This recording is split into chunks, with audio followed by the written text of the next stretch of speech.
He hadn't looked up from his laptop in 3 hours. The numbers were blurring together, the stock projections spinning in his head like static. Miles Harrow, 45, CEO of a billion-dollar tech company, sat in first class, his tie loosened but his mind still bound tightly by deadlines and disappointment. The plane hummed with quiet chatter and soft engine noise, but he heard only the weight of his own breathing and the faint echo of his assistant's last words before he boarded. "Your father's condition isn't improving, sir. You should go." He hadn't gone. He never did. Flying back to New York after yet another failed merger, he was too tired to think, too tired to feel. Success had cost him everything, his marriage, his weekends, and even the faint warmth in his voice when he spoke to anyone who didn't bring profit. As the flight attendant passed, he ordered another black coffee and leaned back, finally closing his eyes. That's when he heard it, a soft voice beside him, curious and innocent. "Sir, you look tired." He turned his head, startled. A little girl sat across the aisle, no older than 8. Brown hair in messy braids, a stuffed bunny tucked under one arm, eyes far too wise for her age. Her mother sat beside her, reading a magazine, oblivious to the small, brave conversation her daughter had just started. Miles forced a polite smile.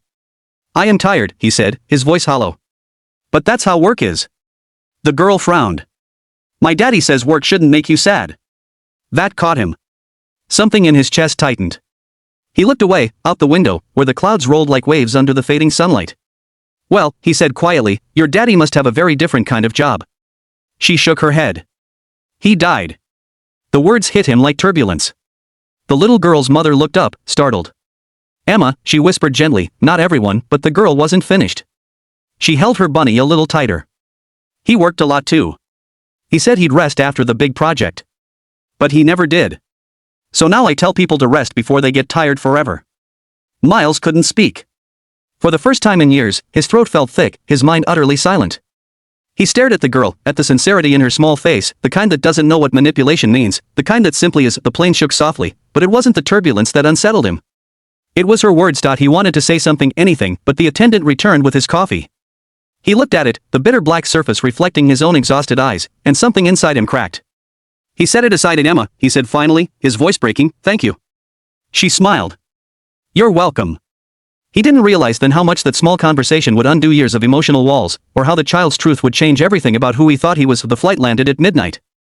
The city lights spread below like a constellation of ghosts. Miles stepped out into the cold air of New York, but something in him felt strangely new, lighter, though fragile. At home, the silence greeted him like an old friend. His penthouse overlooked the skyline, all glass and concrete, cold, immaculate, and utterly empty. No laughter, no footsteps, no warmth. He poured himself a drink but didn't touch it. The girl's words echoed, "Rest before you get tired forever." He found himself staring at an old photo on the mantel, a picture of his father and him fishing when he was 12. His father's face was lined with kindness, the same man he'd been too busy to visit now that he was sick. Miles swallowed hard.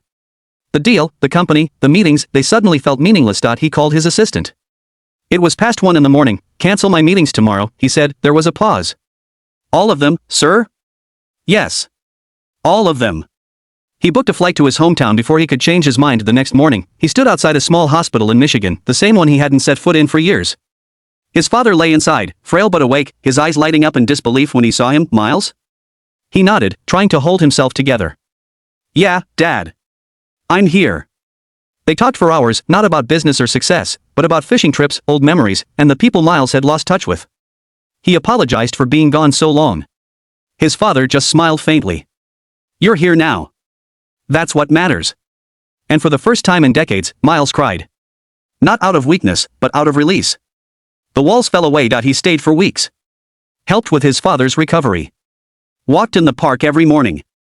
One day, he saw a mother and daughter feeding pigeons by a bench. The girl's messy braids looked so much like Emma's that his heart ached.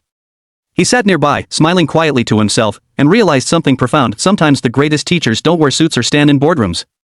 Sometimes they're 8 years old and hold stuffed bunnies, reminding you what it means to live before life passes you by. Months later, when Miles returned to New York, his company was still standing, but he wasn't the same man. He started new initiatives for employee wellness, created flexible hours, and funded a charity in memory of children who'd lost parents to overwork and stress. He called it the Emma Foundation. Reporters called it a PR miracle. But it wasn't PR. It was penance. It was gratitude, and one afternoon, while attending an event for the foundation, a familiar voice behind him said, "You don't look tired anymore, sir." He turned, and there she was. Emma, now dressed in a small floral dress, holding her mother's hand. Miles knelt to her level, tears filling his eyes.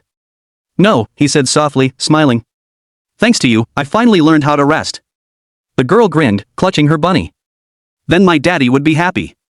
And in that single moment, amidst the hum of the crowd and the warmth of the afternoon sun in Miles Harrow, the man who once measured life in profit margins, finally understood the priceless value of peace, because sometimes, a simple sentence from a child is enough to rewrite an entire lifetime. The weeks after his father's passing were quiet. The funeral was small, just close friends, a few distant relatives, and a handful of people from the old neighborhood. As Miles stood over the grave, the cold wind tugging at his coat, he realized something that both hurt and healed him at once. For years, he'd been running so fast that he'd forgotten why he was running at all. His father had always told him, "Son, don't climb so high that you forget how to come home." And that's exactly what he had done. When Miles returned to New York this time, he didn't dive straight into the boardroom. Instead, he stopped by the office early one morning, no entourage, no driver, no suit. Just himself and a coffee from the corner cafe. He stood outside the glass doors of Harrow Technologies, watching his employees rush inside with tired faces and sunken eyes, the same look he'd worn for years. Inside, he gathered his executive team. They were surprised to see him dressed casually, no tie, no briefcase. "Good morning," he said quietly. "Today, I want to talk about something different." They exchanged glances. They expected numbers, strategy, maybe a reprimand. Instead, Miles talked about rest. About life.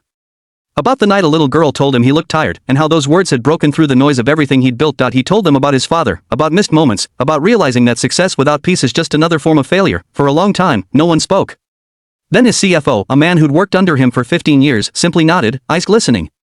"Maybe we've all been tired, sir," he said softly. That was the moment everything began to change.